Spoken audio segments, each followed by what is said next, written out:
maybe you'll want to make this for your dad on Father's Day. It is a brownie in the shape of a T-bone steak. I found this idea on a website called sheknows.com, a link in the description box. It is a great website for fun, creative ideas. I just love browsing on it. And this one was designed by Sandra Denneler. Now to start off, you will need a brownie. Now I'm using a brownie mix out of a box. You can use a from scratch recipe. So what I'm doing here is adding oil, water, and an egg according to package directions. But to make these fudgier, you can add 1/8 ounce package of cream cheese. Now, as you know, I usually try to use Happy cream cheese, but maybe this block was in my fridge for too long because it had become more of maybe a bored cream cheese or a mildly concerned cream cheese. I don't know. They still tasted great regardless, so really don't worry yourself about that. I also added a couple of drops of paste food color to the mixture just to try to give it a little bit of a red tint. And it actually resembled a little like red velvet cake actually when I was done. Then place it into a baking dish. This is a 9 by 13 inch pan that I greased just a little tiny bit, and then I put in some baking parchment. And the greasing actually makes the baking parchment stick nicely so that it doesn't move around while you're adding in your brownie batter. Bake this according to package directions. You may have to bake it just a few minutes longer if you are using the cream cheese. Now, to cut the brownies out, you will need a T-bone steak shaped cookie cutter. If you have a metal heart-shaped cookie cutter that you don't mind destroying, you can kind of bend that out of shape, or you can make your own cookie cutter by using some thick aluminum foil. This is a pan that goes in the bottom of your oven. I marked off 3 1-inch strips using a ruler and just the back of a dull knife to mark the lines, and then folded both strips over to the center, flattened it out, and you end up with a fairly thick aluminum strip. And then I just bent that into a circle shape to get the right size, and then stapled it together just using a regular stapler.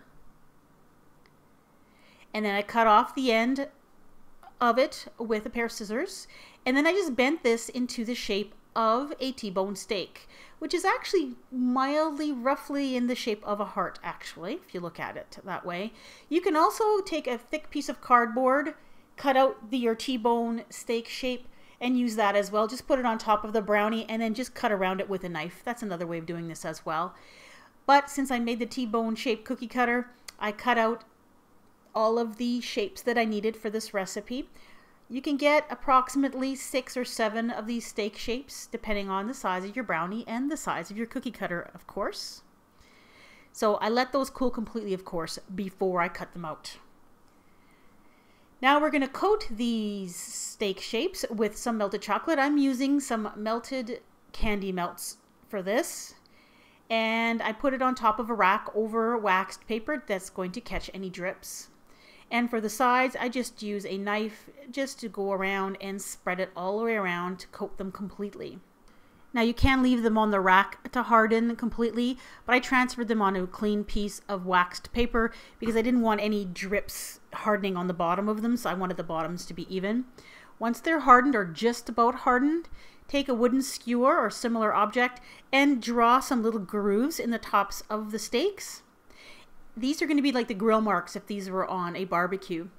And to make it more realistic, I'm using a little bit of black food color that was diluted with just a tiny bit of water and a clean paintbrush, and just filling in those grill marks with a little bit of black color.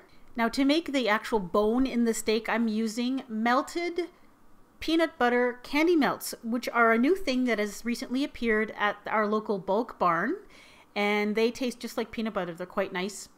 You could also use butterscotch chips for this, or you could just use peanut butter for that matter if you can't find the candy melts where you live. Now to make them more realistic, we're going to add a little bit of seasoning, some salt and pepper. The salt are Rice Krispies that have been crumbled up, and the pepper is Oreo cookie crumbs. And I just sprinkled a little bit of each over top of the steaks to make them look a little bit more realistic. Once you're done, you can decorate these further by adding in these really cute little steak pics.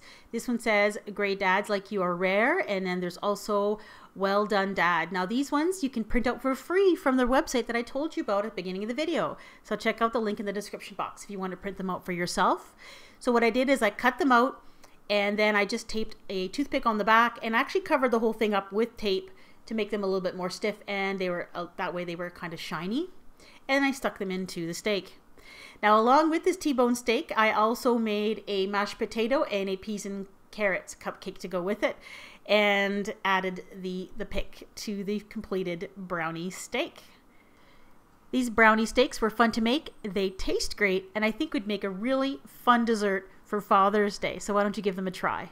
If you're interested in learning how to make the rest of this dinner by making peas and carrot cupcakes or mashed potato cupcakes or even some corn on the cob cupcakes, click right on your screen or look in the description box for the link to this cupcake dinner video.